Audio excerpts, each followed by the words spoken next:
계속적으로 사무엘상을 우리가 보고 있는데요. 오늘 1절 11장 1절을 바로 보도록 하겠습니다. 암몬 사람 나하스가 올라와서 길르앗 야베스에 맞서 진침해 야베스 모든 사람들이 나하스에게 이르되 우리와 언약하자 그리하면 우리가 너를 섬기리라 하니. 1절을 보면요, 암몬 사람 나하스가요 길르앗 야베스에 전쟁을 걸어왔다라고 말씀하고 있습니다. 그렇다면 길르앗 야베스와 암몬은 어디를 말하는지 우리는 이렇게 먼저 알아보아야겠죠. 길르앗 야베스는요, 이스라엘 중에서 요단 동편에 있는 그런 지역으로요, 사울이 살고 있는, 지금 기브아에 사울이 살고 있는데 대략 이틀 정도 거리에 있는 곳이 바로 길르앗 야베스입니다. 정확한 의미로는요, 이스라엘의 한 족속이요, 길르앗 야베스입니다. 그렇다면 암몬 족속은요, 어떤 족속일까요? 소돔과 고모라의 사건은 여러분 너무 잘 알고 있죠. 그때 불로 심판을 하셨어요. 그런데 그때 살아남은 자가 롯과 두 딸이 있었습니다. 그런데 그 두 딸이요, 어디서 살았습니까? 소돔과 고모라에 살다 보니까 정말 그곳에서 자라면서 보고 들은 것이 좋은 것이었을까요? 나쁜 것이었을까요? 아주 좋지 않은 그런 것들을 배웠어요. 그 보는 것이 그런 거였다 보니까 악한 계획을 하게 됩니다. 우리 둘하고 아버지만 남았구나 이렇게 말하면서 이러다 집안 혈통이 다 끊어지겠다라고 말하면서 어떤 일이 일어납니까? 그래서 아버지에게 술을 잔뜩 먹여요. 그리고 나서 취하게 한 후에 그들이 그 큰 딸과 작은 딸이 각각 어디로 들어가냐면 아버지께로 들어가서 악한 행위를 하고 맙니다. 그래서 태어난 그 아들이 누구냐면 모압과 누굽니까? 암몬이었습니다. 오늘 본문에 등장하는 암몬이 그 후손들이라는 것이죠. 결코 좋지 않은 일로 이렇게 잉태되었던 사람이 뭡니까? 모압과 암몬이었다는 것이죠. 이렇게 해서 생겨난 암몬과 모압은요, 큰 민족을 이루게 됩니다. 모압과 암몬은요, 에서의 족속은 또 누굽니까? 에돔이죠. 에모압이라고 해서요, 그 항상 이스라엘을 괴롭혔던 그런 족속이 에돔과 모압과 암몬이었어요. 에모압이라고 외우면 돼요. 그 세 족속이요, 항상 어떤 일을 했냐면 이스라엘이 범죄할 때마다 정말 그 족속을 하나님께서는 채찍으로 사용하셨다는 것입니다. 그들이 왜 채찍을 때렸을까요? 다른 거 보지 말고 하나님께 나오라. 하나님을 바라보기 위해서 그 에모압, 그 세 족속을 사용해서 이렇게 했던 족속이 누구였습니까? 바로 에돔과 암몬과 모압이었어요. 그런데 오늘 11장 1절에 나오는 족속이 누굽니까? 암몬이죠. 그런데 암몬의 사람의 보면요, 분명히 암몬의 사람 나하스가 올라와서 길르앗 야베스에 맞서 진을 쳤다 이 말은요, 전쟁을 하기 위해서 암몬이 왔다는 것입니다. 지금 이스라엘은 어떤 상태에 있냐면 큰 전환기에 놓여 있어요.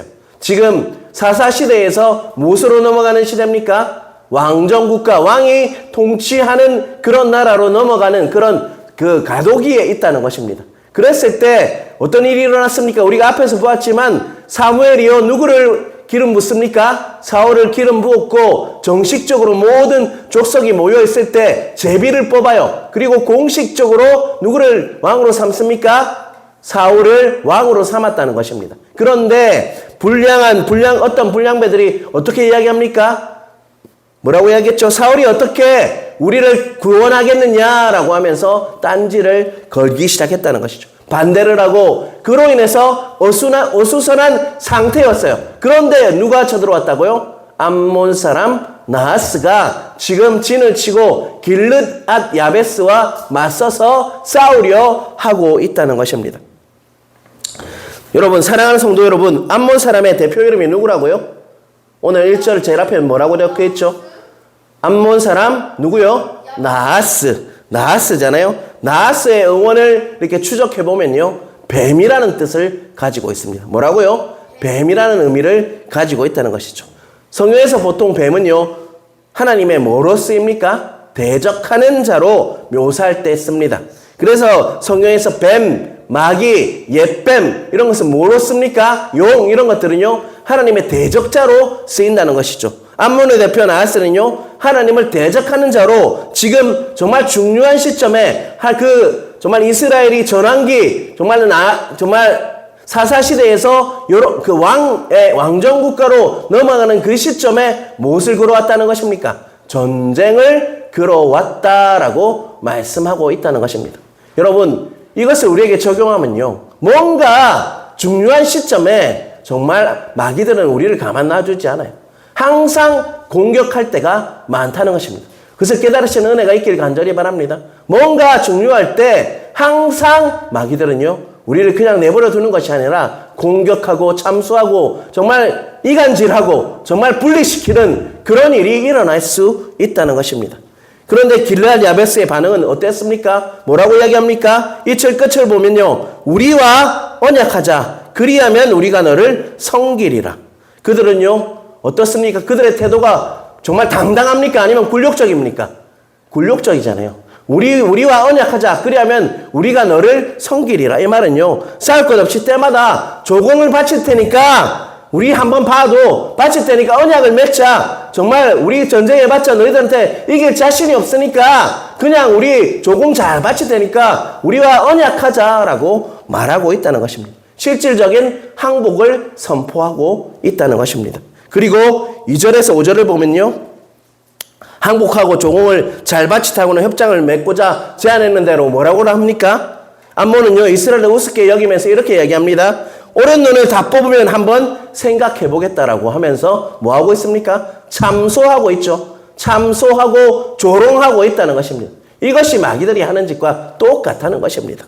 이에 이스라엘 장로들이요 어떻게 이야기합니까? 7일만 말미를 달라. 그동안 우리가 전령은 전 이스라엘에 보내겠다. 만약 우리의 구원자가 없으면 그렇게 하겠다. 당신들이 옳은 눈을 뽑든지 어떻게 하든지 그것을 따르겠다라고 그렇게 이야기하고 있어요. 너무나도 굴욕적이지 않습니까, 여러분? 우리가 마귀를 이렇게 우리에게 공격을 해올 때 우리는 이렇게 굴욕적이어야 합니까? 아니면 담대히 예수님의 이름으로 선포해야 합니까? 어떤 것이 맞습니까, 여러분? 담대히 우리는 예수님의 이름으로 이렇게 대적할 수 있어야 하는데 이스라엘 백성들은요 지금 굴욕적인 정말 일을 하고 있다는 것입니다. 그런데 7일만 말미를 달라는 그 제안에 암몬 족속이 어떻게 합니까? 그 제안을 받아들였어요. 왜일까요? 암몬 족속은요 어떤 마음을 가지고 있었을까요? 니까짓 게 해봤자 7일을 준다고 해서 무슨 일이 이렇게 달라지겠냐? 너희들 따위는 우리를 결코 이길 수 없다라고 생각하고 있었어요. 자신감과 교만함이 그들을 감싸고 있었다는 것입니다. 이에 야베스 장로들은요 이스라엘 온 지역으로 전령을 보냈습니다. 그리고 그 전령들이 사울이 살고 있는 어디로 갑니까? 기브아에 도착했고요. 백성들이 그 소식을 들었고 그곳의 백성들이 어떻게 합니까? 울었다. 정말 펑펑 울었다라고 오늘 본문은 우리에게 말씀하고 있다는 것입니다. 6절, 7절 같이 한번 읽어보겠습니다. 같이 읽겠습니다. 사울이 이 말을 들을 때에 하나님의 영에게 크게 감동되매 그의 노가 크게 일어나 한결이의 소를 잡아 각을 뜨고 전령들의 손으로 그것을 이스라엘 모든 지역에 두루 보내어 이르되 누구든지 나와서 이스라엘과 사메를 따르지 아니하면 그의 소들도 이와 같이 하리라. 여호와의 두려움이 백성에게 임함이 그들이 한 사람같이 나온지라. 자, 6절에 어떤 일이 일어나고 있죠? 사울이 이 말을 들었을 때 뭐가 임했다라고 이야기하고 있습니까? 하나님의 영이 크게 감동되었다. 그의 노가 크게 일어났다라고 이야기하고 있죠. 여기서 하나님의 영에게 크게 감동됨이라는 말을 원어로 보면요. 갑자기 찰나에 찰나은데 찰나라는 단어 원어를 쓰고 있어요. 찰나는 웃기죠. 우리도 찰나에 갑자기 하나님의 영이 나를 붙드시는 거예요. 임하는 거예요. 찰나에 갑자기 붙들은 거예요. 하나님의 영이 갑자기 임해서 그를 붙들은 겁니다. 하나님의 영이 갑자기 그를 붙잡기 시작했다는 것이죠. 하나님의 영은요 사울에게 이스라엘 구원을 할 용기와 담대함을 그리고 거룩한 분노를 그에게 주었다라고 이야기하고 있죠. 그리고 담대함으로 그가 선포하기 시작합니다. 그리고 한겨리 소는 몇 마리입니까? 소가 2마리입니다. 2마리. 2마리의 소를 말합니다. 소 2마리를 잡고 각을 뜹니다. 잘라서 다 어디로 보냅니까? 이스라엘 온 족속이 있는 지역으로 보냅니다. 그리고 그 명령은 뭡니까? 전쟁을 소집한다라는 명령을 누가 하고 있다는 것이죠? 사울이 하고 있다는 것입니다. 7장 뒷부분에 보면 알 수 있듯이 여호와의 두려움이 백성에게 임함이 그들이 한 사람같이 나온지라. 정말 소 2마리를 잘라서 각을 떠서 온 이스라엘 족속에게 보냈어요. 그것을 보내니까 무엇이 임했다고요? 하나님의 그 여호와의 두려움이 임하고 모두가 한 사람같이 나와서 그 전쟁 소집에 어떻게 했다는 것입니까? 응했다라고 말씀하고 있다는, 적극적으로 전쟁의 그 영이 전쟁으로 나아가야 하는 그런 마음들이 생겨서 전쟁의 자원에서 다 이렇게 다 응했다라고 말씀하고 있죠. 여기서 그 여호와의 영의 두려움은요, 정말로 벌벌 떠는 그런 두려움이 아니에요. 하나님의 위엄과 영광으로 인해서 그 앞에 무릎 꿇고 하나님 앞에서 정말 하나님을 경외하는 마음으로 하나님을 바라보는 그 마음이 생겨서 그들은 모집하는 그 전쟁에 응해라라는 그 소집 명령에 다 응할 수밖에 없었다라고 말씀하고 있다는 것입니다. 이렇듯 리더십은요, 사람에게서 나오는 것이 아니라 어디로부터 오는 것 같습니까?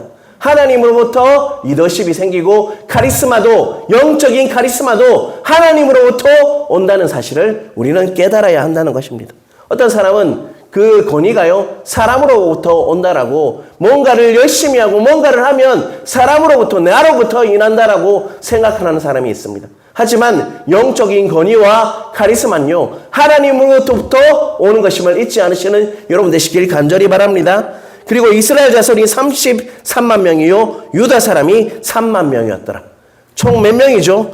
총 33만 명이 그 암몬과 전투에 참여하게 해서 자원하는 마음으로 나아왔다는 것입니다.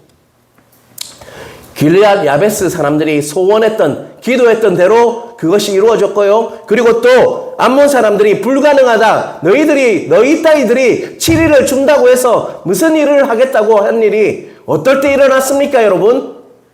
여호와의 영이 사울에게 임했을 때 일어났다는 것을 잊지 않으시는 여러분 되시길 간절히 바랍니다.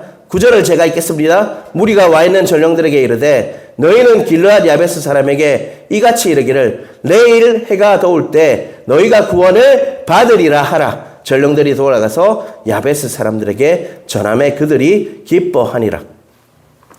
자, 여기 9절에 보면요, 내일 해가 더울 때 너희가 구원을 받으리라 하라. 누가 한 말입니까? 지금 9절의 이 선포는요, 사울이 한 말이 아니에요. 바로 사울과 함께 있던 무리들이 한 말이었습니다. 내일 해가 더울 때, 정말 즉 한나절이 되기 전에 무엇을 받는다는 것입니까? 이스라엘이 구원을 받게 될 것이다. 그들은 확신에 차서 이야기하고 있다는 것입니다. 전쟁이 시작되기 전에 그들은 무엇을 가지고 있습니까? 확신하는, 믿는 마음이 생겼다는 것입니다. 왜요? 왜 이런 일이 일어났습니까? 그런 믿음이 생겼습니까? 바로 여호와의 영이 사울에게 임하고 나서 정말 그 일이 일어났다는 것입니다. 그들도 하나님의 구원을, 사울을 보니까 정말 성령 받은, 정말 하나님의 영이 임한 그 자를 보니까 정말 하나님께서 우리를 구원하시겠구나라는 확신이 그들에게 옮겨졌다는 것입니다. 좋은 영향력을 주었고 그들도 확신하게 되었다는 것입니다. 한 사람이 성령으로 인해서 그분이 붙잡아 주실 때 일어나는 일이 우리에게 일어난다는 것이죠. 공동체가 한 사람이 정말 성령으로 붙잡은 삶을 살기 시작하면 다른 공동체 사람들도 그 영향을 받는다는 것입니다. 내가 정말 성령으로 충만하면요, 그걸로 끝이는 것이 아니라 우리 공동체, 우리 교회가 그 영향력을 받고 그 사람으로 인해서 교회가 살아나는 역사가 있기 마련이라는 것입니다. 11절입니다. 이튿날 사울이 백성을 3대로 나누고 새벽에 적진 한가운데로 들어가서 날이 더울 때까지 암몬 사람들의 침에 남은 자가 다 흩어져서 둘도 함께 한 자가 없었더라. 벳색에서 적진 길르앗 야베스까지 22km인데요. 그런데 언제 도착했다고요? 새벽에, 적진 한가운데 새벽에 들어갔다는 것입니다. 그들은 야간 행군을 해서 새벽에 들어갔다는 것이죠. 그런데 몇 킬로라고요? 22km예요. 그런데 그런 일이 어떨 때 일어났습니까, 여러분? 사울이 성령에게 사로잡혔을 때 그 영향력이 군대에까지 힘을 주고 기세를 올려주어서 그들이 새벽에 22km를 달려가지고 적진까지 들어갔다는 것입니다. 또한 새벽에 적진을 친다는 것은 좋은 지혜입니까? 나쁜 지혜입니까? 다 남들이 자고 있을 때 정말 치기로 한 그것은요, 하나님으로부터 오는 지혜가 임했기 때문에 그들이 그런 전략을 세울 수 있었다는 것입니다. 하나님의 영이 임하자 힘과 능력과 지혜가 임했고 전쟁에서 이길 수 있는 모든 능력을 갖추게 되었다라고 오늘 본문은 우리에게 말씀하고 있다는 것입니다.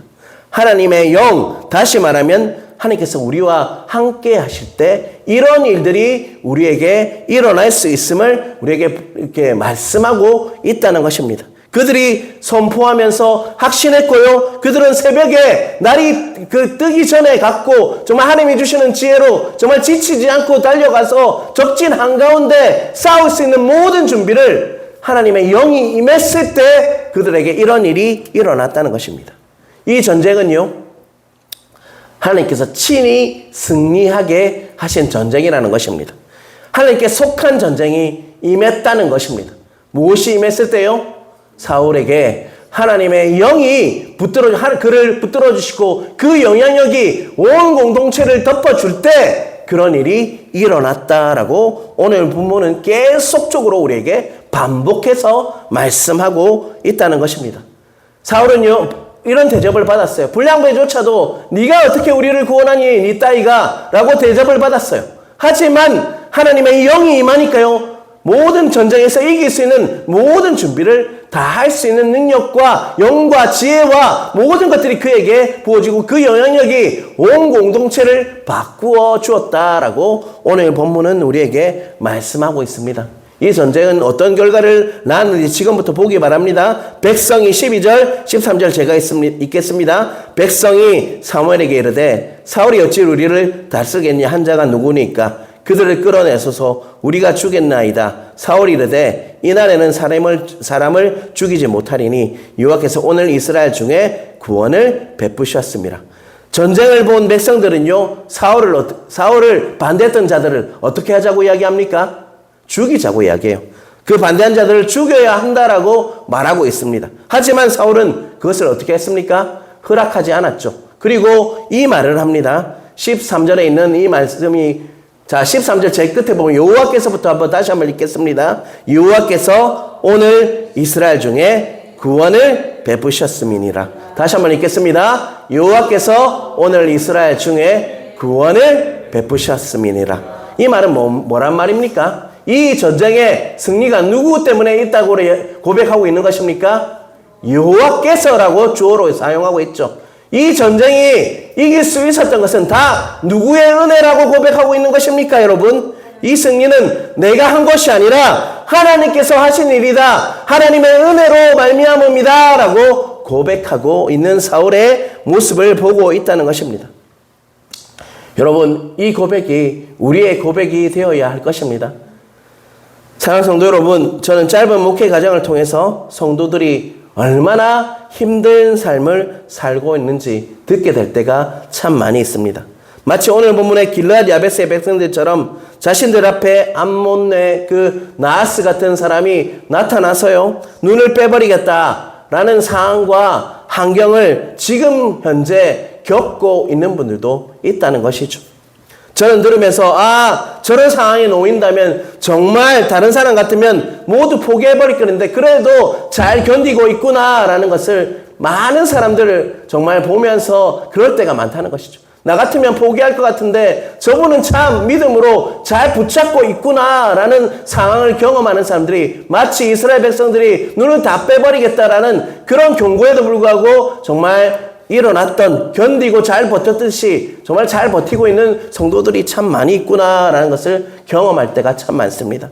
날 가장 사랑하고 아껴야 할 자에게 배신당한 사람도 있고요. 또 경제적으로 너무 힘든데 정말 그래서 너무나도 아이들, 자녀들도 못 먹일 것 같은데 그럼에도 불구하고 자존심 때문에 남들에게 못하는 이야기를 나한테 한다라고 고백했던 성도들도 있어요. 또 육적으로 너무 아파서, 몸이 너무 아파서 암에 걸려서 너무 힘듭니다. 목사님, 저 좀 기도해 주세요라고 하는 분도 있고요. 영적으로 바닥을 쳐가지고 정말 계속적으로 눌린다, 잠이 오지 않는다라고 고백하는 사람들도 있습니다. 너무 힘들고 지치고 해서 내 쓴뿌리와 상처 때문에, 그리고 여러 가지 어려운 형편 때문에, 처지 때문에 내가 정말 포기하고 싶습니다라고 고백하는 분들이 너무 많다는 것입니다. 그런데 말은 포기한다고 하지만 그래도 기도를 하고 있는 분들을 너무 많이 만났다는 것입니다. 하지만 그러한 상황에서 사울은 어떻게 정말 그런 상황에서 오늘 보면은 어떻게 그가 그 모든 상황을 극복했다라고 우리에게 말씀하고 있습니까? 어떤 일이 일어났습니까? 사울에게 6절에 보면요. 6절에 보면요. 어떤 일이 일어났습니까? 같이 읽겠습니다. 사울이 이 말을 들을 때에 하나님이 영에게 크게 감동됨에 그의 노가 크게 일어나. 하나님의 영에게 그게 크게 감동됨에 하나님의 영이 이 마음으로 그 난간을 극복할 수 있었다라고 오늘 본문은 우리에게 말씀하고 있다는 것입니다. 하나님의 전쟁을 위한 이스라엘 총동원을 내리게 하는 원동력이 되었고요. 그 하나님의 영이 임하니까 지혜를 부어주셨어요. 그래서 담대히 그들에게 선포할 수 있었어요. 이전에 사울이라면 그렇게 하지 못했을 거예요. 그 소 2마리를 잡아서 각을 뜨고 그 온 족속에게 보내지 못했을 것입니다. 하나님의 영이 임하니까 그 담대한 일을 할 수 있었다는 것이죠. 또한 그때 하나님 백성들에게 어떤 일이 일어났습니까? 그 사울의 그 말을 듣고요. 하나님의 두려움이 생겼다는 것입니다. 하나님의 경외하는 마음, 하나님의 그 영광과 위엄 속에서 그들은 정말 이거는 내가 해야 되겠구나 자원해서 전쟁으로 나오는 일이 그 하나님으로부터 오는 그 권위로 인해서 그들에게 일어났다는 것입니다. 우리의 삶도 동일합니다. 우리도 그 고난을 당하고 그것을 이겨내야 하는 이들이 얼마나 많습니까? 살아가다 보면 얼마나 그 고난 때문에 힘들 때가 너무나 많습니까? 그것을 극복해야 하는데 우리는 어떻게 해야 하죠? 오늘 본문은 우리에게 말씀하고 있습니다. 성령으로 충만할 때 우리는 그 모든 것들을 이겨낼 수 있다라고 우리에게 말씀하고 있다는 것입니다. 성령의 지혜로, 성령의 능력으로, 성령의 힘으로, 성령의 하나님의 도우심으로 우리가 그 일을 할 수 있다라고 오늘 본문은 우리에게 말씀하고 있다는 것입니다. 우리는 오늘 본문을 통해 깨달아야 할 것입니다. 따라해 보시길 바랍니다. 하나님께 구원과 승리의 길이 있습니다. 다시 하겠습니다. 하나님께 구원과 승리의 길이 있습니다. 다시 한 번만 할게요. 하나님께 구원과 승리의 길이 있습니다. 그것을 믿으십니까, 여러분? 우리의 승리의 길은요, 딴 데 있지 않습니다. 하나님께 있습니다. 우리가 승리하고 지는 것은요, 하나님께 달려 있다는 것입니다. 내 안에 계신 성령님께서 도와주실 때 그 일이 일어날 수 있음을 잊지 않으시는 여러분 되시길 간절히 바랍니다. 그 길이 무엇이냐면 하나님의 영, 성령의 그 성령으로 충만해지는 그 길이요, 우리를 살리고 우리를 이길 수 있게 하는 능력이다라고 오늘 본문은 우리에게 말씀하고 있습니다. 우리들의 삶에는 끝없는 위기가 찾아오기 마련입니다. 그 위기에서 구원의 승리의 길로 가는 길은요, 바로 성령님의 인도하심, 성령님께서 나를 붙들어 주셔서 온전히 하나님 아버지께 충만케 임하셔서 나를 붙들어 주시고 온전히 통치하여 주시고 다스려 주실 때 우리는 그 승리를 경험할 수 있다라고 오늘 본문은 우리에게 말씀하고 있다는 것입니다. 눈앞에 적들이 우리의 눈을 빼버렸다고 할지라도 우리는 성령님에 의지하면요, 성령님께서 나를 지배해 주시면, 나를 붙들어 주시면 승리할 수 있음을 믿으시는 여러분 되시길 간절히 바랍니다. 사랑하는 성도 여러분, 여러분에게 일어나는 정말 힘들어 죽을 것 같은 일, 정말 화가 나서 죽을 것 같은 일, 또한 왜 이런 일이 일어나는지 도저히 모르는 그 일이 있을 때요, 우리는 어떻게 해야 할 건지 오늘 본문을 통해서 깨닫기 바랍니다. 우리는요, 사람은 모른다고 할지라도 하나님께서는 다 알고 계시다는 것이며, 내 안에 계신 성령님은 그 모든 것을 다 알고 계신다는 것입니다. 그분의 지도하심을 받으시길 바랍니다. 그분의 인도하심을 받으시길 바랍니다. 그분이 온전히 다스려 주심을 받으시길 바랍니다. 우리의 뜻이 아니라 그분의 뜻을 따라갈 때 우리는요, 그 모든 전쟁에서 다 이길 수 있음을 잊지 않으시는 여러분 되시길 간절히 바랍니다. 여러분, 3절에 보면요, 야베스 장로들이 그에게 이르되 우리에게 이레 동안 말미를 주어 라고 3절 보면요, 노란 글자로 적혀 있죠. 야베스 장로들이 그에게 이르되 우리에게 이레 동안 말미를 주어. 그때 어떤 일이 일어났습니까? 바로 성령님이 그 사울에게 임했고요, 모든 백성들이 그 여호와의 말씀을 두려워하는 그 일이 일어났다는 것이죠. 길르앗 야베스 장로들에게 7일에 말미를 주었던 것 같이 지금 여러분에게 그 시간을 주고 계시다는 것입니다. 여러분, 고난주간 여러분 잘 넘어가셔야 합니다. 이 시간 나를 다시 한번 돌아보시고요, 하나님 안에서 회복과 치유를 경험해야지 진정한 부활절을 맞이할 수 있어요. 이래 동안 말미를 주신 시간이 바로 우리에게 주신 오늘 이번 한 주라는 것입니다. 더욱더 깨어서 기도해야 할 것입니다. 더욱더 하나님은 나 자신을 하나님 앞에 내려놓고 십자가를 통과해야 할 것입니다. 십자가가 없으면요, 부활도 없고, 부활이 없으면 또 십자가도 없습니다. 우리가 고난을 잘 이겨내고 십자가를 통과할 때 우리에게 부활이 주어진다는 거 잊지 않으시는 여러분 되시길 간절히 바랍니다. 우리는 포기하기에 아직 시간이 있습니다. 왜냐하면요, 우리에게 이레 동안 말미를 주셨기 때문입니다. 이스라엘 백성들이 7일에 말미를 구했던 것처럼 우리에게도 아직 시간이 남아 있습니다. 이 시간을 놓치면 안 된다는 것이죠. 우리가 이 시간 정말 하나님을 더 깊이 묵상하고 하나님께 더 깊이 나가서 하나님과 더 친밀해지는 그 시간이 바로 이 시간이라는 것입니다. 내일 하지 하다가 우리는 다 놓치게 되어 있어요. 지금 우리가 해야 할 것은요, 하나님께 더 깊이 나가서 주신 그 기회를 잡고 하나님과 더 깊이 만나는 은혜가 우리 각자에게 주어져야 한다는 것입니다. 사랑하는 성도 여러분, 여러분의 삶을 온전히 바꿀 수 있는 기간이 되길 간절히 바랍니다. 며칠 남았습니다. 목, 금, 토, 주일까지, 토요일까지 우리 더욱더 하나님을 깊이 만나고 하나님께 더 회복의 시간을 경험하는 여러분 되시길 주님의 이름으로 축원합니다. 그래서 영광의 정말 회복의 부활절을 맞이하시는 여러분 각자 되시길 주님의 이름으로 축원합니다.